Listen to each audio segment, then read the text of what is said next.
bahasannya di semester 5, tapi nggak apa-apa, di sini saya review aja. Nah, kalian punya medan magnet. Medan magnet itu begini, berputar. Ya. Seluruh medan magnet itu berputar. Dia tidak memiliki awal dan akhir. Jadi dia dari satu titik menuju titik itu sendiri. Ya. Seperti yang kita bahas tadi di soal terakhir ya, di segmen terakhir ya, seperti ini. Jadi kalau kita lihat dari atas, nih kita lihat dari arah sini, jadi arusnya mengalir ke arah kita, ya. Maka medan magnetnya sesuai dengan aturan tangan kanan, ya, arahkan ibu jarinya ke arah kita, maka akan berputarlah medan magnet itu seperti sebuah sesuatu yang berorbit gitu ya, berputar di atas sebuah lingkaran. Di atas sebuah lingkaran. Jadi lingkaran satu, katakanlah ini lingkaran satu, radiusnya kecil, row 1, ini lingkaran 2, radiusnya besar, row 2.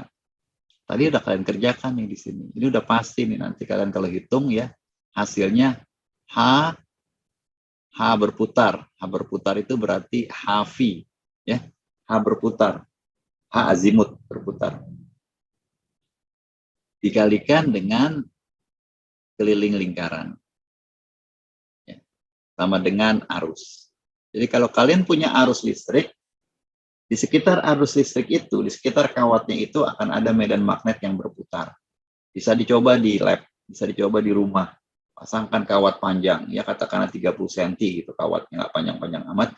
Di tengah-tengah, di 15 cm, pasangkan sebuah kertas. Jadi kawat itu menembus kertas, alirkan arus, kemudian kalau kalian punya pasir besi, maka pasir besinya itu akan berbentuk seperti ini. Pasir besi itu seperti untuk kompas ya, kompas begini. Dia akan mengarah seperti lingkaran-lingkaran. Ya. Dan kelihatan dari rumusnya ini, hasil kalinya ini H dikalikan keliling itu konstan. Ya. Artinya semakin jauh kita mengamati, medan magnetnya makin mengecil. Ya. Gitu. Jadi kita bisa menghitung arus dari kita menghitung H dari, bisa menghitung I dari H, atau bisa menghitung H dari I. Nah, seperti ini. Atau kalian juga bisa menghitung H dari I dengan hukum Biot-Savart yang tadi saya sampaikan. Ini agak menantang, ya. Saya ambil contoh aja biar kalian ngalamin juga menantangnya. Nanti ketemu lagi, nggak apa-apa. Ini saya rasa cukup menarik karena mungkin kalian akan bertanya-tanya. Dari tadi soalnya atau latihannya gampang-gampang banget, Pak. Cuma perkalian titik. Gimana kalau perkalian silang seperti ini? Keren nih, perkalian silang. Ya. Nah, rumus ini jangan kalian hanya melihat hakikat matematiknya saja. Matematika itu kadang-kadang membosankan. Ya. Matematik itu ya cuma ngitung doang, Pak. Iya. Saya seringkali kalau kita belajar elektro, kita belajar fisika. Kita harus lihat makna fisikanya. Ya, kita lihat ya makna fisikanya. Nah, jadi ini adalah integral. Ya. Integral itu sekali lagi, integral itu adalah penjumlahan potongan-potongan kecil. Ingat ya, ketika kita ketemu pertama kali di pertemuan pertama, integral adalah penjumlahan dari potongan-potongan kecil. Potongan-potongan kecil. Potongan kecil ini tidak harus garis, dia bisa luas, bisa apapun. Tergantung integralnya ini apa ya. Penjumlahan dari potongan-potongan kecil. Nah, kalau kalian memiliki sebuah kawat beraliran listrik, beraliran arus listrik ya, karena kita bicaranya arus. Kawat kalian yang warna kuning ini, saya punya kawat nggak jelas, Pak, begitu ya. Atau nanti contoh soalnya yang jelas-jelas aja, katakanlah lurus, katakanlah kotak begini, katakanlah melingkar, ya, elips, masih bisa dihitung kok ya.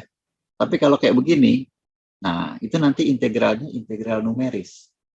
Bisa juga dihitung, tapi kalian harus pakai MATLAB atau Python. Ya, itu bisa. Nah, ini adalah keseluruhan dari kawat. Maka kalau kita bicara integral, kita amati potongan kecil. Contohnya potongan kecil ini. Apa sih kontribusi dari potongan kecil arus ini? Ya, potongan arus ini ya, arusnya arus I. Terhadap medan magnet di sini.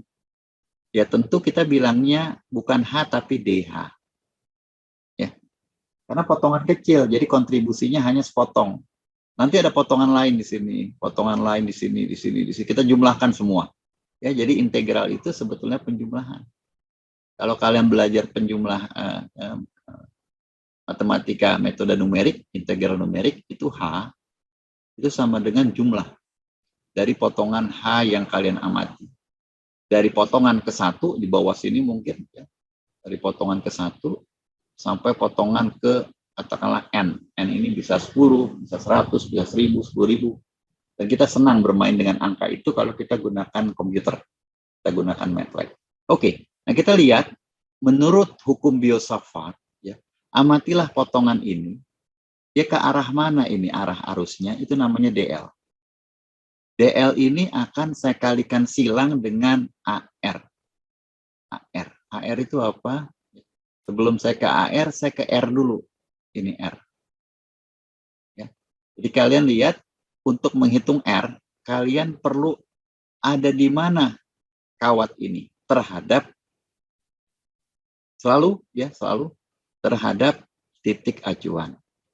Jadi saya nggak mau soal saya itu hanya lewat di sini mulu, sumbu X mulu, sumbu Y mulu, sumbu Z mulu, bosan saya. Saya maunya bebas, saya taruh aja di sini.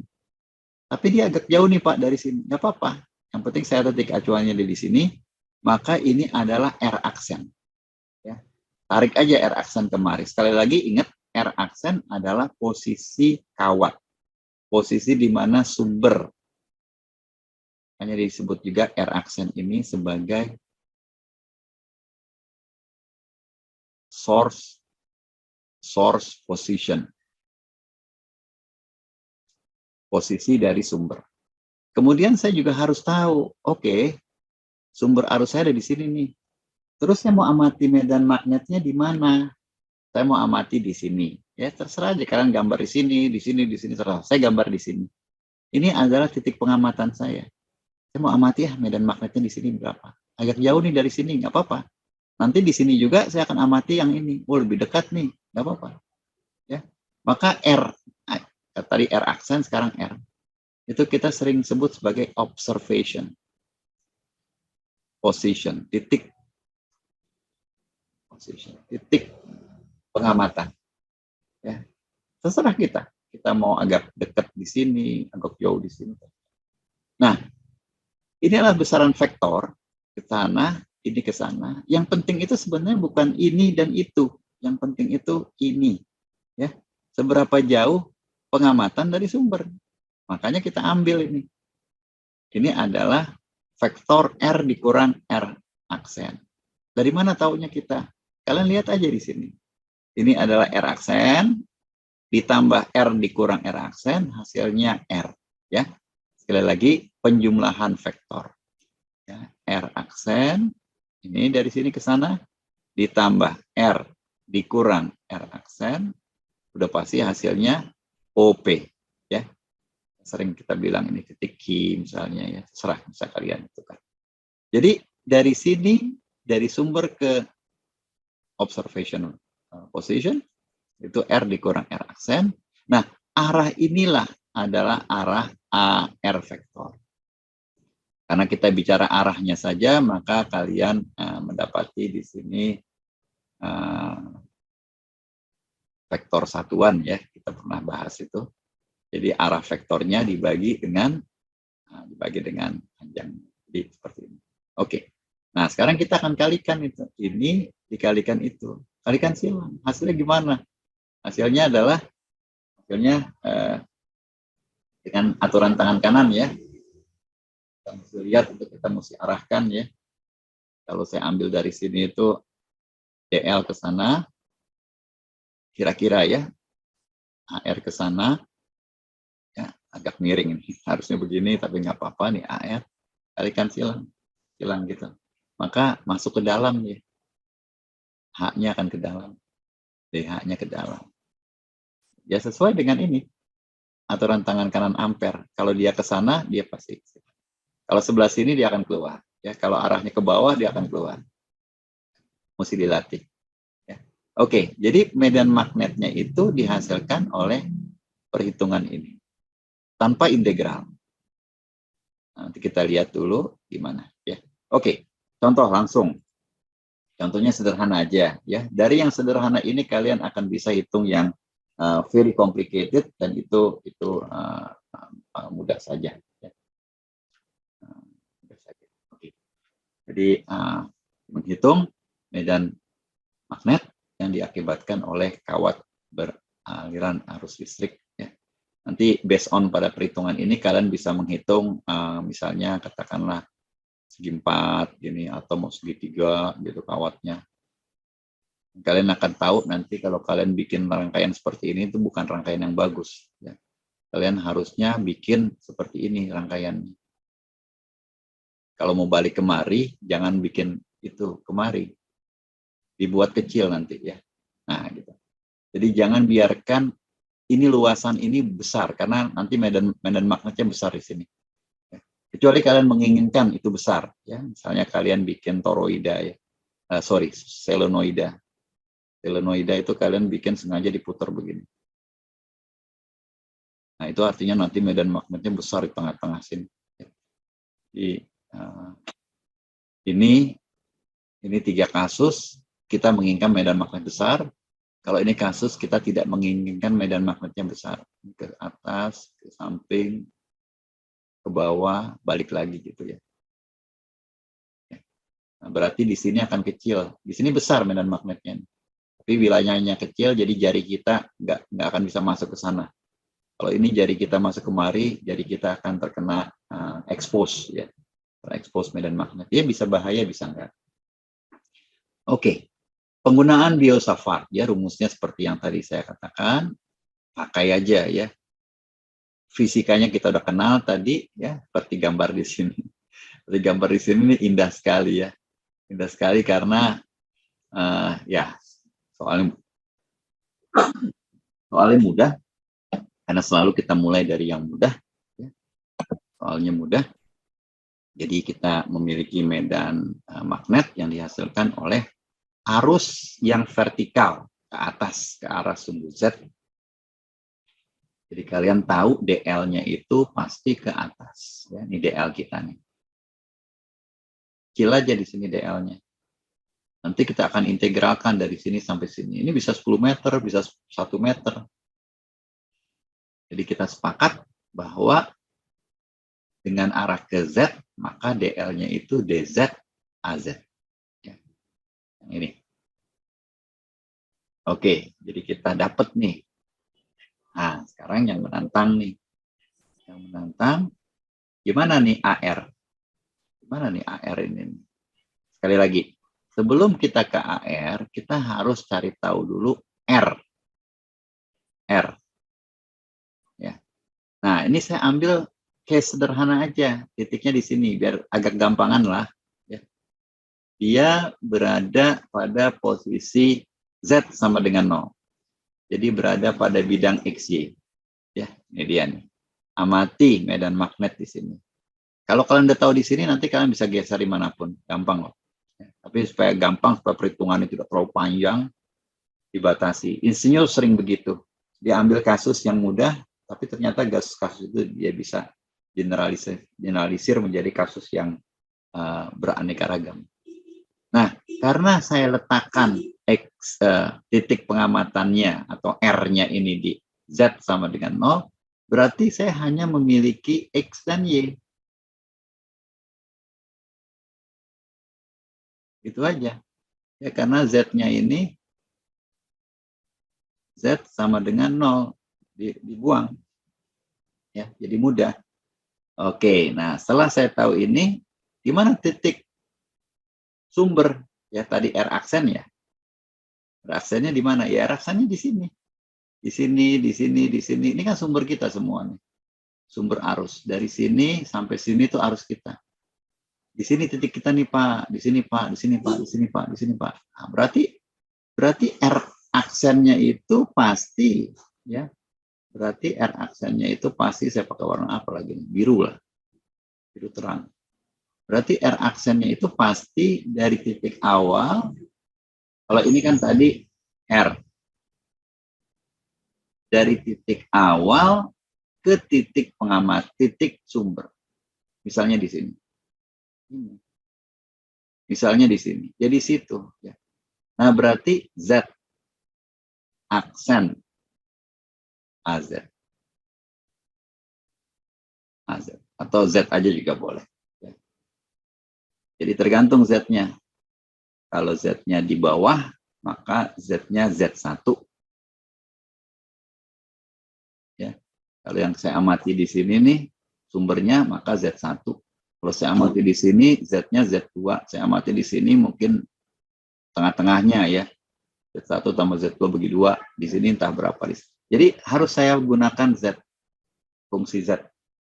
Koordinat Z. Ya. Oke. Jadi saya dapetin nih keduanya. Ups. Hilang. Kenapa? Nggak tahu hilang tadi. Oke. Nggak apa-apa, lanjut aja ya. Dan saya dapati ini. Keduanya. Saya dapati. Nah, sekarang saya kurangi R dikurang R aksen, ya dikurangi aja.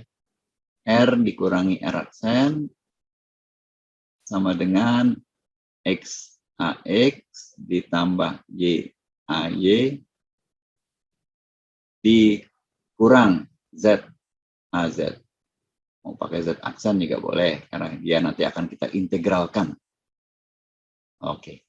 Nah, di sini saya lakukan sebuah tindakan untuk mempermudah. Ya. Saya melakukan tindakan untuk mempermudah. Jadi saya ubah ya AX tambah YAY itu rho. Kok bisa gitu? Ya, kalian lihat dari atas. Karena ini bisa kita bisa kita anggap sebagai koordinat polar. Karena Z-nya udah selesai. Ya, Z-nya udah selesai di sini. Jadi kalau kalian punya titik di sini, ya, kalian punya titik di sini. Titiknya itu mempunyai koordinat X dan koordinat Y. Kalian akan bisa bilang Y itu koordinatnya X kuadrat tambah Y kuadrat akar itu rho. Arahnya kemana? Ya arahnya ke sana udah pasti. Ya. Arahnya udah pasti arrow. Titiknya mau di sini, sama. Arrow. Ya. Mau dimanapun titiknya itu, maka dia arahnya arrow dan X sama Y kita bisa ubah jadi rho. Makanya dia jadi gampang sekali di sini, agak ringkas jadi rho, arrow dikurang Z, AZ. Ini juga bisa aksen, boleh. Bisa aksen, boleh. Karena cuma satu-satunya nggak masalah. Oke, nah kalian bisa menghitung besar jaraknya. Jadi jarak dari sini nih, kemari. Itu Pitagoras pasti. Pitagoras ini kuadrat, ditambah ini kuadrat, diakarkan hasilnya ini. Ya, pasti Pitagoras. Ini dia. Itu adalah R. Jarak. Hingga kalian bisa menghitung AR. Ya. AR vektor sama dengan R dikurang R aksen dibagi R. Ya, tinggal yang atas itu dibagi R. Rho, arrow dikurang Z aksen AZ dibagi dengan R. R-nya ini tadi udah kita hitung, ini dia. R-nya itu juga merupakan fungsi dari Z. Ya, hati-hati, nggak konstan dia. Kalau kita di atas ini tentu jaraknya lebih jauh, sini jaraknya. Kita di bawah dekat sekali. Ya. Oke, nah setelah kita punya semua itu, kita kalikan ini. Kita kalikan. DL dikalikan silang dengan AR. Oh, gimana nih? Ya. Bingung kan ya? Pakai itu Pak, pakai apa yang kalian suka gunakan, determinan. Ya pakai determinan, boleh. Kalian pakai determinan boleh. Atau mau langsung aja pakai yang berputar begini nih. Gitu ya. Sumbu X, sumbu Y, sumbu Z berputar. Tapi kan ini koordinatnya koordinat silinder, Pak. Ya, ganti aja. Koordinat silinder, ini kita ganti jadi rho, ini kita ganti jadi V, ini tetap Z. Ya, bisa juga, ya. Supaya cepat, bisa gitu. Mau pelan-pelan pakai determinan juga boleh. Jadi kita kalikan nih. Apa yang kita kalikan? DL. Ya, DL itu DZ. AZ dikalikan dengan AR. Ya, AR ini agak panjang. Ya. Ini AR. Ini AR agak panjang. Seper R dalam kurung rho arrow dikurang Z AZ. Oke ya. Nah, jadi ini ada perkalian 2 kali nih ya. Tapi besaran Skalarnya saya pindahin dulu ke depan, biar nggak mengganggu. Seper R dz, saya pindahkan ke belakang, ke depan dulu. Nah, yang tersisa adalah AZ, ya, dalam kurung, AZ kali silang dengan yang pertama, rho, ARO, dikurangi AZ, saya kalikan silang dengan yang kedua, ya dikurangi itu, Z, AZ. Nah, sorry, kali silang di sini. Oke. Dan kalian paham bahwa perkalian silang dua buah vektor yang sejajar itu 0. Ya, ini 0. Karena vektor sejajar itu kalau kita kalikan sudutnya 0, sinusnya 0, ya. Hilang. Nah, sekarang yang ini nih. Yang ini juga kita bisa sederhanakan seper R dz, rho-nya kita keluarkan ke depan. Rho dz tinggal AZ dikalikan ARO. AZ, ya, gambar ini AZ dikalikan ARO. Searah dia. Hasilnya AV, ya. Jadi ini hasilnya AV. Ya. Jadi kita dapati persamaan ini, ya. Nah, rho per R dikali dz dikali AV, ya. Ini akan kita pakai, kita masukkan kemari. Kita masukkan kemari, kita bagi dengan R kuadrat, ya. Tinggal kita masukkan saja R kuadrat itu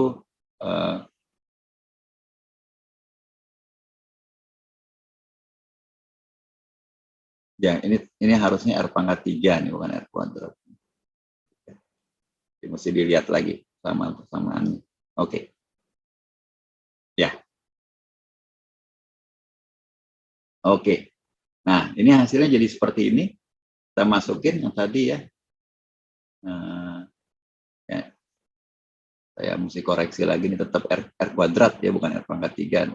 Dia ketemu R pangkat 3 gara-gara ini, gitu. Ya, gara-gara itu.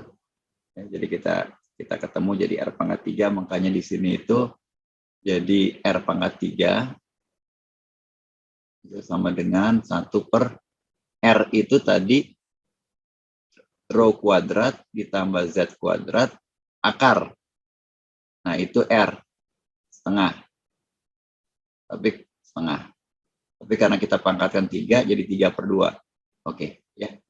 Tadi saya agak sedikit confused. Dia pangkat 3-nya karena ada R lagi datang dari dia ini. Ya. Digabung di sini jadi R pangkat 3. Itu udah betul R pangkat 2 rumusnya. Oke. Nah, sisanya tadi, sorry. Ini, ya. Ada rho, ada dz, ada vektor. Itu di atas. Ada rho, ada dz, ada vektor. Itu di atas. Ya, I-nya ini tadi di luar dari tadi. Kalian mau keluarkan juga nggak apa-apa harusnya. Ya. Oke. Nah, integralnya karena sudah ketemu dz, langsung kita masukin aja dari Z1 menuju Z2. Ya. Oke, nah ini kalian lihat tabel, di tabel nggak ada, kita lakukan substitusi. Ya. Ini gambarnya lagi, kalau kalian lihat dari samping, kelihatan dengan indah sekali. Ini potongan kawatnya dari Z1 menuju Z2. Ini titik pengamatan saya yang jaraknya dari titik 0, ya karena dia ada di bidang Z sama dengan 0, itu rho. Rho ini sama dengan X kuadrat tambah Y kuadrat akar. Ya. Bilang aja rho. Kemudian saya memiliki di sini batas bawah, batas atas, dan tengah-tengah di sini. Ya, tidak terlalu tengah, tapi di antara keduanya. Saya sebut saja Z, biar gampang. Kalau kalian lihat dari gambar ini, kalian akan tahu dengan jelas sekali hubungan ketiganya. Hubungan antara Z1, rho, dengan sudut. Ya, karena sudutnya berurusan dengan Z1, saya namakan alfa 1. Ya, jadi gampang aja nih hubungannya. Hubungannya itu pasti tangen, karena sisi depan, sisi samping. Ya. Berarti ada hubungan di sini tangen alfa 1 sama dengan Z1 per rho. Dan tangen alfa 2 sama dengan Z2 per rho. Ya. Yang ini nih, sisi depan dibagi sisi samping. Dan yang untuk entah besaran apa di antara keduanya, saya sebut saja Z. maka saya sebut juga sudutnya alfa saja, ya, bersama dengan Z dibagi rho, ya. Nah, dari situ saya punya ide, yaitu mengganti Z yang ini dengan rho tangen alfa, ya. Jadi saya akan turunkan di sini. Sekali lagi kalian tahu rho ini secara umum variabel, alfa ini secara umum variabel. Tapi rho-nya saya nggak ubah. Karena saya nggak ubah, saya anggap aja konstan yang saya turunkan yang belakang saja. Jadi turunan tangen itu seperkosinus kuadrat alfa, ya. Ini kalian harus lihat di pembahasan matematika 1. Jadi saya dapati turunan DZ sama dengan, ya, rho turunan dari tangen itu seperkosinus kuadrat alfa D alfa. Ya, jadi indah sekali, mudah sekali di sini. Turunannya kalian ganti kemari, ya. Kalian ganti kemari nanti batasan atas, batasan bawah kalian ganti jadi alfa 1 dan alfa 2 karena kita udah ganti tadi Z-nya dengan tangen alfa. Dan yang terakhir yang bawah ini juga menarik, rho kuadrat, ya, rho kuadrat ditambah Z kuadrat berapa? Oke, bentar lagi. Rho kuadrat ditambah Z kuadrat, ya, Z kuadrat ini saya ganti menjadi rho kuadrat tangen kuadrat alfa, ya, berarti saya bisa keluarkan ini rho kuadratnya jadi 1 ditambah tangen kuadrat alfa. Nah, ini bisa kalian ganti, ya. Ini bisa kalian ganti jadi apa? Ya sebetulnya ini gampang aja ya kalau kalian ingat, ya. 1 ditambah alfa itu tangen itu Y per X kuadrat. Diganti gitu kan. Nah, ini bisa kalian ganti lagi. Jadi ini X per X. X per X kuadrat ditambah Y per X kuadrat. Ini kalian bisa gabung X kuadrat tambah Y kuadrat per X kuadrat. Nah, ini kalian dapat rho. Jadi rho per X. Rho per X ini seperkos. Ya. Cos kuadrat alfa, ya. Nah, karena diakarin dan dipangkat 3-kan nanti hasilnya seperti ini, seperkos pangkat 3. Nah, itu bisa diganti di sini nanti.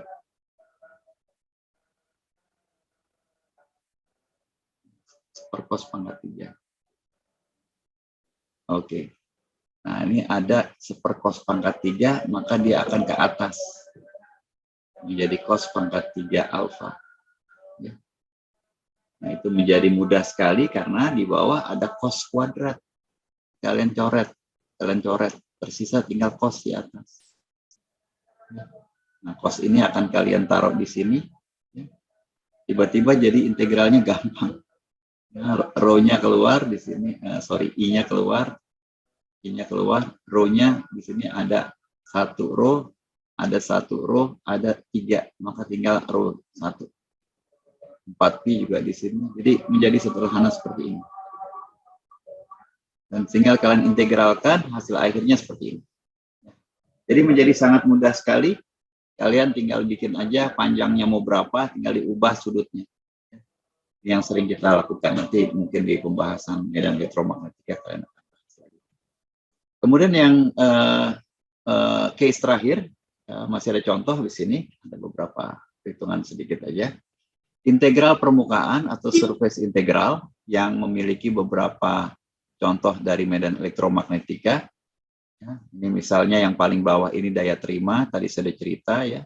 Kemudian flux magnetis, ini yang sering dipakai untuk trafo. Jadi ketika membuat trafo, kalian itu akan ketemu dengan flux magnetis yang melewati, yang nanti akan menginduksikan di sisi sekunder tegangan.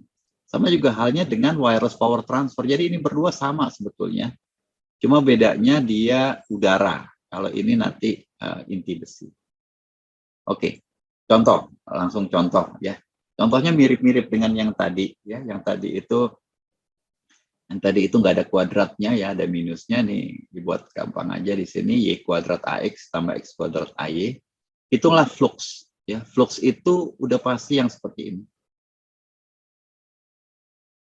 Flux itu kali titik antara medan dengan luas. Kita bicara integral luas.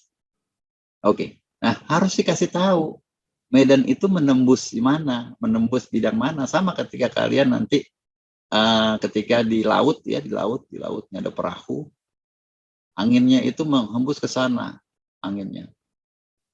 Nah, terus anginnya ini akan menembus layar yang mana? Ya, apakah layarnya layar yang begini? Apakah layarnya mendatar begini atau lurus begini? Itu beda-beda. Jadi harus dikasih tahu. Menembus segi 4 OABC. OABC ya. Ini 4 sederhana aja. Dan gunakan karena bidang ini besaran vektor, gunakan arahnya itu normal. Normal itu tegak lurus ya. Berarti kalau kotaknya ini seperti ini, maka bidang ini memiliki vektor ke arah kita ya. Kalian juga bisa bilang ke dalam bebas, tapi ini kasih tahu ke arah z positif ya. Jadi ds vektornya itu sama dengan ds az ya. Nanti kita tinggal ganti. Nah, kalau kita kalikan titik dengan f ini, berarti yang ini hilang, yang ini hilang. Ini kali ini hilang ya. Ini dikalikan titik ini 0. Yang tersisa hanya yang ini. Sorry, yang ini. AZ kali titik AZ ya 1. Jadi tersisa X kuadrat DS. Nah, kemudian kita integralkan sekarang. Ayo kita integralkan. Dari mana ke mana? Ya, X-nya dari 0 sampai setengah.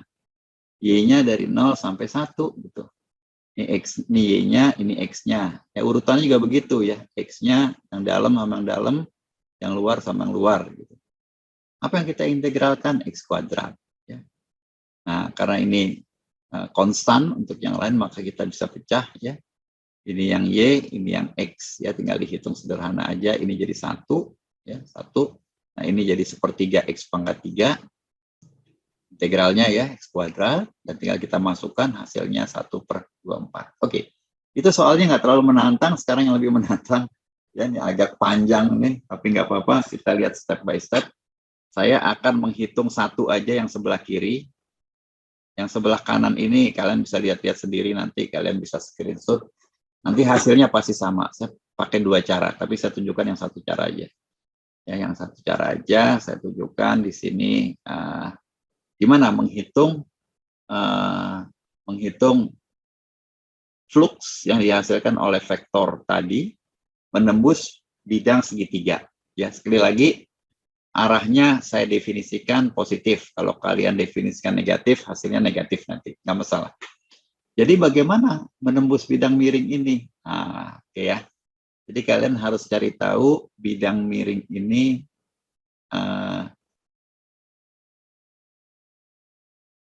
ya, bidang miring ini nanti X sama Y-nya tidak saling, dia saling tergantung X dan Y-nya, tidak saling independen. Tadi saling independen, pecah. Kalau sekarang hati-hati, mecahnya mesti hati-hati. Oke, nah kembali seperti yang tadi, integral yang pertama ini hilang ya karena dia 0. Kita hanya ada integral kedua ya, ini dia. Jadi mudah tapi yang mesti hati-hati. Bagaimana mengintegralkan pada bidang dengan ada garis miringnya? Sekarang kita harus tahu dulu garisnya ini ya, sama seperti tadi yang saya bahas ya. Garisnya ini melewati 0 1 ya, X-nya 1, X-nya 0, Y-nya 1 dan setengah 0 ya. Tinggal kalian masukkan aja, ini saya cepat aja ya, kalian masukkan. Intinya nanti kalian akan mendapati Y sama dengan minus 2X tambah 1. Y sama dengan minus 2X tambah 1. Artinya ds ini, ya di ds ini kan nanti ada X kuadrat dx dy. Nah, Y-nya ini kalau kalian mau ganti, ya saya sebelah kiri ini Y diganti. Y diganti. Nanti kalian kalau iseng bisa ngitung sendiri di sini. Ini yang diganti, X diganti. X X diganti ya. Ini Y diganti ya. Nah, diganti aja Y-nya. Semua yang Y diganti. Ini X-nya nggak diganti, jadi tetap ada X-nya. DX-nya nggak diganti. Nah, ini yang kita ganti ya. Ini yang kita ganti, diganti dengan apa? Diganti dengan X. Ya, karena diganti dengan X, maka batasan dari Y ya, diganti dengan X, batasan dari Y ini dari 0 sampai ke atas ini Y-nya. Ini Y-nya.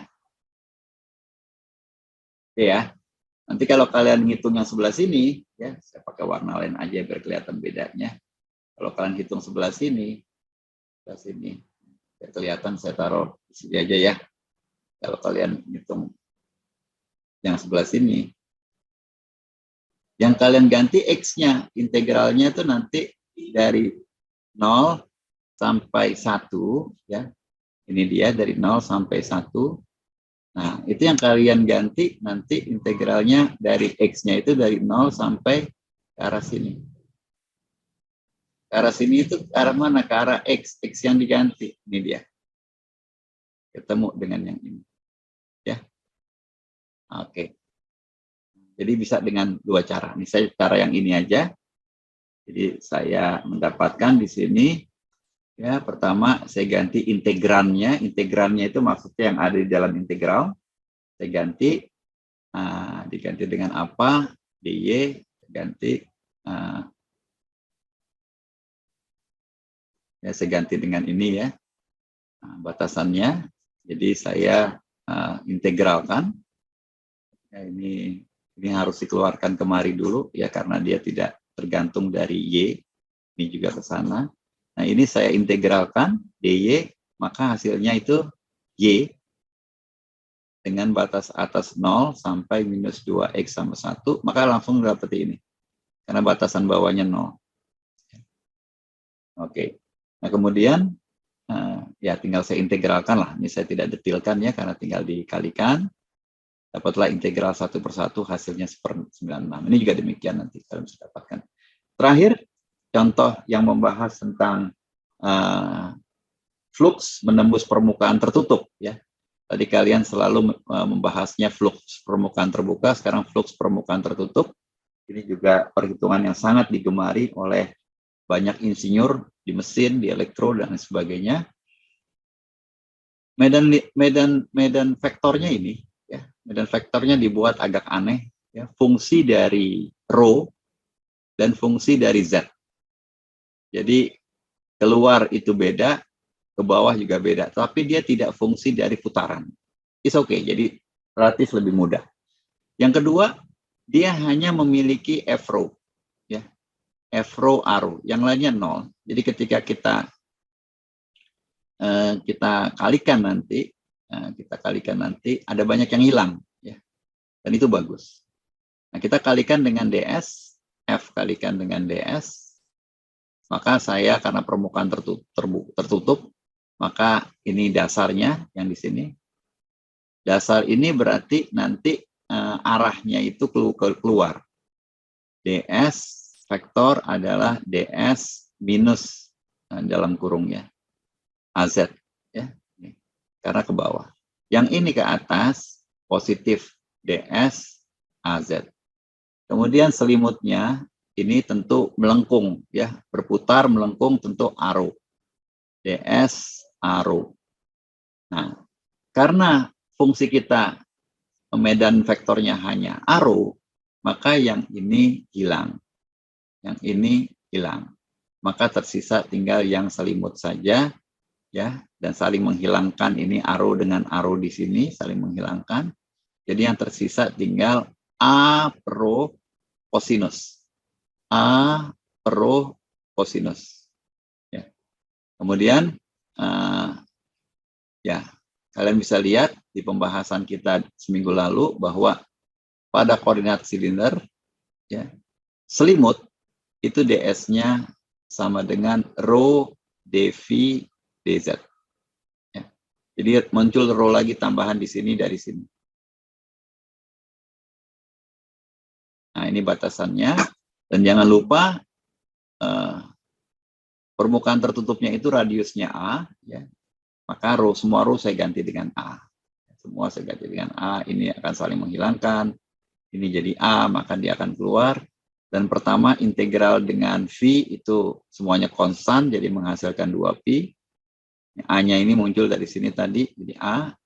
Integral, nah integral dari bawah sampai atas, karena integral Z, jadi dari minus A/2 sampai A/2. Ini silahkan kalian integralkan, mudah sekali sinus ya.